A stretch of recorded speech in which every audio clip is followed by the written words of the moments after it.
Welcome back my YouTube channel. ಇದು ಬಂದು Sunday morning. So ಈಗ ಬಂದು ಟೈಮ್ 6 ಆಗಿದೆ. ನಾನು ಸಂಡೇ ಏನು 6ಗೆಲ್ಲ ಇದೇಳೋದಿಲ್ಲ, ಸ್ವಲ್ಪ ಲೇಟಾಗಿ ಎದ್ದೇಳ್ತೀನಿ. ಯಾಕಂದ್ರೆ ವೀಕ್ ಡೇಸ್ ಎಲ್ಲ ಪೂರ್ತಿ ನಾವು ಬೇಗನೆ ಎದ್ದಿರ್ತೀವಿ. ಸೊ ಸಂಡೇ ಟೈಮಲ್ಲಿ ಅದು ಸ್ವಲ್ಪ ಲೇಟಾಗಿ ಎದ್ದೇಳೋಣ ಅನ್ಕೋತೀನಿ. ಬಟ್ ಏನಾದರೂ ಫಂಕ್ಷನ್ಸ್ ಅಟೆಂಡ್ ಮಾಡಲೇಬೇಕು ಅನ್ನೋ ಟೈಮ್ಗಳಲ್ಲಿ ಸ್ವಲ್ಪ ಬೇಗ ಎದ್ದೇಳಲೇಬೇಕಾಗುತ್ತೆ. ಸೊ ಇವತ್ತು ಒಂದು ನಮ್ಮ ರಿಲೇಷನ್ಗಳಲ್ಲಿ ದೇವ್ರು ಕರೆಸ್ತಾ ಇದ್ದಾರೆ. ಸೊ ಪೂಜೆ ಇದೆ. ಸೊ ಹಾಗಾಗಿ ಅಲ್ಲಿಗೆ ಹೋಗೋಣ ಅಂತ ಹೇಳ್ಬಿಟ್ಟು, ಆ್ಯಕ್ಚುಲಿ ನನಗೆ ದೇವ್ರ ಕಾರ್ಯಗಳು ಅಂದರೆ ತುಂಬಾ ಇಷ್ಟ ಆಗಿಬಿಡುತ್ತೆ ಫಸ್ಟ್ ಆಫ್ ಆಲ್. ಸೊ ಬೇಗನೆ ಹೊರಡೋಣ ಅಂತ ಹೇಳ್ಬಿಟ್ಟು ರೆಡಿ ಆಗ್ತಾ ಇದ್ದೀನಿ. ಸೊ ಈಗ ಫಸ್ಟ್ ನಾನು ಕಿಚನ್ ಐಟೆ ಕ್ಲೀನ್ ಮಾಡಿ ಇಟ್ಕೊಂಡಿರ್ತೀನಿ. ಸೊ ಪಾತ್ರೆ ಎಲ್ಲ ವಾಶ್ ಮಾಡಿಬಿಟ್ಟಿರ್ತೀನಿ. ಸ್ವಲ್ಪ ನೀರು ಸೋರ್ಕೊಳ್ಳಿ ಅಂತ ಹೇಳ್ಬಿಟ್ಟು ಬೆಳಗ್ಗೆವರೆಗೂ ಬಿಟ್ಟಿರ್ತೀನಲ್ಲ. ಸೊ ಬೆಳಗ್ಗೆ ಬಂದು ಆ ಪ್ಲೇಸಿಗೆ ಪಾತ್ರೆನೆಲ್ಲ ಇಟ್ಕೊಬಿಡ್ತೀನಿ. ಆಲ್ರೆಡಿ ನನ್ನ ಮಕ್ಕಳಾಗಲೇ ಎದ್ದಿದ್ದಾರೆ. ಅವ್ರಿಗೆ ಸಂಡೇ ಅಂದರೆ ಅವರು 6:30ಗೆ ಎದ್ಬಿಡ್ತಾರೆ. ಇನ್ನು ಸ್ಕೂಲ್ ಟೈಮ್ಗಳಲ್ಲೆಲ್ಲ ನಾವು ಬಲವಂತವಾಗಿ ಎಬ್ಬಿಸ್ಬೇಕು. ಅಂದರೆ ಎದ್ದೇಳ್ತಾರೆ, ರಜಾ ಇದ್ದರೆ ಎದ್ಬಿಡ್ತಾರೆ. ಸ್ಕೂಲ್ ಟೈಮ್ ಅಲ್ವಾ, ಸ್ವಲ್ಪ ನಾವೇ ಫೋರ್ಸ್ ಮಾಡಿ ಎಬ್ಬಿಸ್ಬೇಕು. ನನ್ನ ಮಗ ಆಗಲೇ ನಾನು ಎದ್ದಿದ ತಕ್ಷಣ ಅವನು ಎದ್ದು ಬಂದ್ಬಿಟ್ಟ. ಸೊ ಮಗಳು ಸ್ವಲ್ಪ ಲೇಟಾಗಿ ಎದ್ಲು. ನನ್ನ ಮಗ ವೆಯ್ಟ್ ಮಾಡ್ತಾ ಇರ್ತಾನೆ. ಅವ್ನ ಫ್ರೆಂಡ್ಸ್ಗಳೆಲ್ಲ ಕೆಳಗಡೆ ಆಡೋದು ಸ್ವಲ್ಪ ಕೇಳಿಸ್ಕೊಬೇಕು. ಅವ್ರ ಸೌಂಡ್ಗಳೆಲ್ಲ ಕೇಳಿಸ್ತು ಅಂದರೆ ಓಡ್ತಾ ಇರ್ತಾನೆ ಆಡೋದಕ್ಕೆ. ಸೊ ಅವರಿಗೆ ಫಸ್ಟ್ ಬಿಸಿನೀರು ಕುಡಿಸ್ಬಿಡೋಣ ಅಂತ ಹೇಳ್ಬಿಟ್ಟು ಬಿಸಿನೀರು ಕಾಯೋದಕ್ಕೆ ಇಡ್ತಾ ಇದ್ದೀನಿ. ಹಾಗೆ ಇವತ್ತು ಬ್ರೇಕ್ಫಾಸ್ಟ್ ಏನಿಲ್ಲ. ಸೊ ಬ್ರೇಕ್ಫಾಸ್ಟ್ ಇಲ್ಲದೆ ಇರೋದ್ರಿಂದ ಮಕ್ಕಳಿಗೆ ಹಾಲು ಕಾಯಿಸ್ಕೊಡ್ತಾ ಇದ್ದೀನಿ.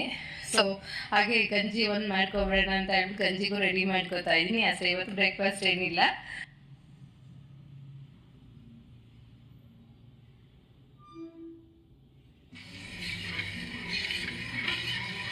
ಆಗಿರುವಂಥ ಪಾತ್ರೆಗಳಂದ್ರೆ ಹಾಲು ಕಾಯಿಸಿರ್ತೀರಲ್ಲ, ಆ ಪಾತ್ರೆ, ಮಕ್ಕಳು ಕುಡಿದಿರೋ ಲೋಟಗಳು, ಗಂಜಿ ಪಾತ್ರೆ ಇವೆಲ್ಲ ತೊಳೆದಿಟ್ಕೊಂಬಿಡೋಣ ಅಂತ ತೊಳೆದಿಟ್ಕೊತಾ ಇದ್ದೀನಿ. ಮತ್ತು ನಾನು ಇನ್ನೊಂದ್ಸರಿ ಸ್ಲ್ಯಾಬ್ ಒಂದು ಕಡೆ ಕ್ಲೀನ್ ಮಾಡ್ಕೊಂಬಿಡ್ಬೇಕು.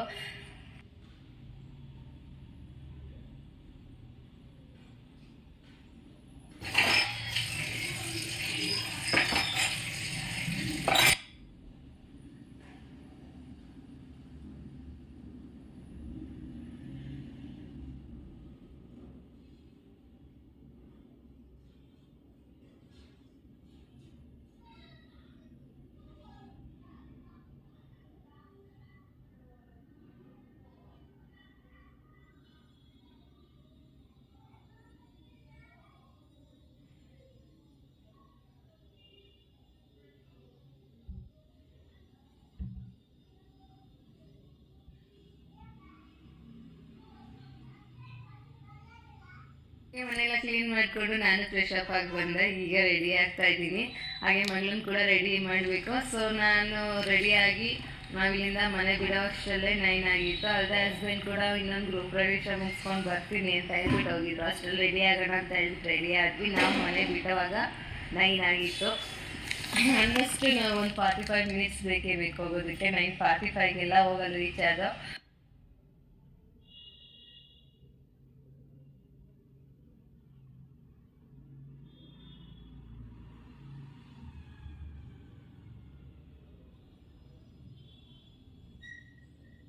ದೇವ್ರು ನೋಡಿದ ತಕ್ಷಣ ತುಂಬಾ ಖುಷಿ ಆಗುತ್ತೆ. ನನಗೆ ಇಂಥ ದೇವ್ರ ಕಾರ್ಯಗಳಂತೂ ತುಂಬಾ ಇಷ್ಟ ಆಗುತ್ತೆ. ನನ್ನ ಮಕ್ಕಳಿಗೆ ಅಲ್ಲಿ ಹೋಗ್ತಿದ್ದಂಗೆ ಮೇಕೆಗಳು ನೋಡ್ಬಿಟ್ಟು ತುಂಬಾ ಖುಷಿ. ಅವ್ರಿಗೆ ತುಂಬ ಮೇಕೆಗಳಿದ್ದು, ಅಲ್ಲಿ ಒಂದು 30 ಏನೋ ಇತ್ತು. ಸೊ ಇಬ್ರಿಗೂ ಆ ಮರಿಗಳು ನೋಡಿದ ತಕ್ಷಣ ನನ್ನ ಮಕ್ಕಳಿಬ್ರಿಗೂ ಖುಷಿ ಆಗೋಯಿತು. ಮತ್ತು ನನ್ನ ಮಗ ಅಂತೂ ಅದರಲ್ಲಿ ಯಾರ ಜೊತೆ ಆಡ್ತಾನೆ ಇದ್ದ. ನನ್ನ ಮಗಳಿಗಂತೂ ಅದನ್ನ ಇಟ್ಕೊಂಡು ಹೋಗಿ ನಮ್ಮಲ್ಲಿ ಸಾಕೊಂಬಿಡೋಣ ಅನ್ನೋಷ್ಟು ಖುಷಿ ಅವರಿಗೆ. ಬೇಡ ಅಲ್ಲಿ ಇಲ್ಲ ಐತೆ ನೋಡ್ಮನ ಅಲ್ಲಿ ಅಮ್ಮ ಬೇಯಿಸ್ಬೇಡ್ರಿ.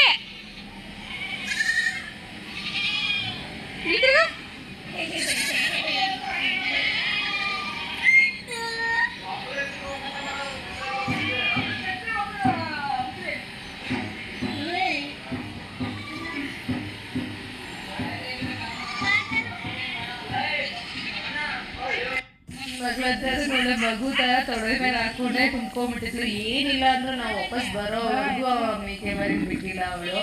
ಅದನ್ನಂತೂ ಒಳ್ಳೆ ಮಗು ನೋಡ್ಕೊಳ್ಳೋದು ನೋಡ್ಕೊಂಬಿಟ್ಲು. ಅದಕ್ಕೊಂದು ಸಾಕಾಗ್ಬಿಟ್ಟಿರುತ್ತೆ, ಅಷ್ಟು ಆಟ ಆಡ್ಸ್ಬಿಟ್ಟಿದ್ದಾಳೆ.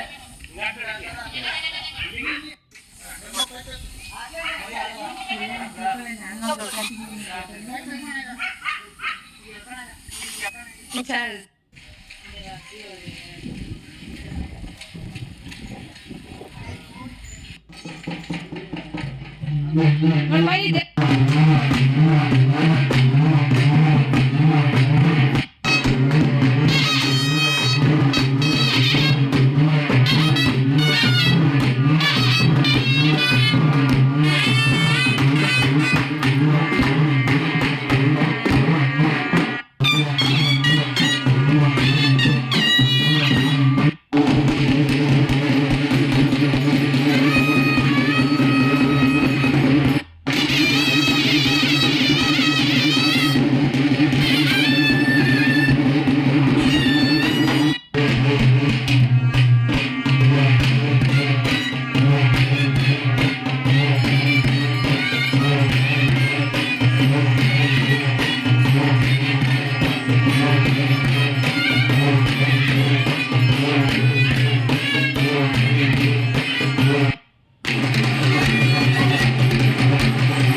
ಬರ್ತಿದ್ದಂಗೆ ನನಗೇನಂದರೆ ಎಲ್ಲಾದರೂ ಹೊರಗಡೆ ಹೋಗಿ ಬಂದೆ ಅಂದರೆ ಬರ್ತಿದ್ದಂಗೆ ಒಂದು ಲೋಟ ಟೀ ಕುಡಿದ್ಬಿಡ್ಬೇಕು ಮನೇಲಿ, ಅದರಲ್ಲೂ ಶುಂಠಿ ಟೀ ಮಾಡ್ಕೊಬಿಟ್ರೆ ಅಂತೂ ವಾವ್ ಅನಿಸ್ಬಿಡುತ್ತೆ. ಒಂದು ಸ್ವಲ್ಪ ರಿಲೀಫ್ ಆದಂಗೆ ಆಗುತ್ತೆ. ಸ್ವಲ್ಪ ತಲೆನೋವು ತಲೆಭಾರ ಆದಂಗೆ ಆಗಿಬಿಡುತ್ತೆ ನನಗೆ ಹೊರಗಡೆ ಜಾಸ್ತಿ ಓಡಾಟ ಆಗಿಬಿಟ್ರೆ. ಸೊ ಟೀಗೆ ಇಟ್ಬಿಟ್ಟು ಮಕ್ಕಳಿಗೆ ಹಾಲು ಕಾಯೋದಕ್ಕೆ ಇಡೋಣ ಅಂತ ಹೇಳ್ಬಿಟ್ಟು ಹಾಗೆ ಹಾಲು ಕಾಯಿಸ್ತಾ ಇದೆ. ನನಗೇನಂದರೆ ಬಂದಿದ ತಕ್ಷಣ ಅಡುಗೆ ಸ್ಟಾರ್ಟ್ ಮಾಡ್ಕೊಂಬಿಟ್ರೆ ಸರಿ, ಒಂದು ಸ್ವಲ್ಪ ಹೊತ್ತು ರೆಸ್ಟ್ ಮಾಡಿ ಆಮೇಲೆ ನಿಧಾನಕ್ಕೆ ಮಾಡ್ತೀನಿ ಅಂದರೆ ನನಗೆ ಇಂಟ್ರೆಸ್ಟ್ ಇರೋದಿಲ್ಲ. ಆದರೆ ಇವತ್ತು ನಾನ್ ವೆಜ್ ಊಟನೇ ಆಗಿರೋದ್ರಿಂದ ಏನಾದರೂ ರಸಮ್ ಮಾಡೋಣ ಅಂದ್ಕೊಂಡೆ. ಬಟ್ ಬೇಡ ಅಂತ ಹೇಳ್ಬಿಟ್ಟು ಬೇಳೆ ಹಾಕ್ಬಿಟ್ಟು ಬೇಳೆ ಸಾಂಬಾರು ಮಾಡ್ಕೊಳ್ಳೋಣ ಅಂತ ಹೇಳ್ಬಿಟ್ಟು, ಅಲ್ಲಿ ತರಕಾರಿ ಕೂಡ ಏನೂ ಇರಲಿಲ್ಲ. ನಾನು ಸ್ಯಾಟರ್ಡೇ ಫ್ರೈಡೇ ಇನ್ನು ತರಕಾರಿ ತೊಗೊಬಂದಿದ್ದು ಸ್ಯಾಟರ್ಡೆ ಆಯಿತು. ಮತ್ತು ಬೆಳಗ್ಗೆ ಯಾವ ಬ್ರೇಕ್ಫಾಸ್ಟ್ ಇರಲಿಲ್ವಲ್ಲ, ಸುಮ್ಮನಾದೆ. ಈಗ ನನಗಿರೋದು ತರಕಾರಿ ಏನಂದರೆ ಮೂಲಂಗಿ ಮತ್ತು ಆಲೂಗೆಡ್ಡೆ ಇದೆ. ಸೊ ಇದನ್ನೇ ಹಾಕ್ಬಿಟ್ಟು ಬೇಳೆ ಸಾಂಬಾರು ಮಾಡ್ಕೊಳ್ಳೋಣ ಅಂತ ಹೇಳ್ಬಿಟ್ಟು ರೆಡಿ ಮಾಡ್ಕೊತಾ ಇದ್ದೀನಿ. ಮೊದಲಿಗೆ ನಾನು ಬೇಳೆ ಟೊಮೆಟೊನ ಒಂದು ವಿಷಲ್ ಕೂಗಿಸ್ಕೊಬಿಡ್ತೀನಿ, ಅಷ್ಟರಲ್ಲಿ ತರಕಾರಿ ಕಟ್ ಮಾಡಿ ಇಟ್ಕೊಂಡೆ. ಟೀನು ಕೂಡ ಆಲ್ರೆಡಿ ಆಗಿಬಿಟ್ಟಿದೆ, ಅಷ್ಟರಲ್ಲಿ ಕುದ್ಬಿಟ್ಟು ಚೆನ್ನಾಗಿ.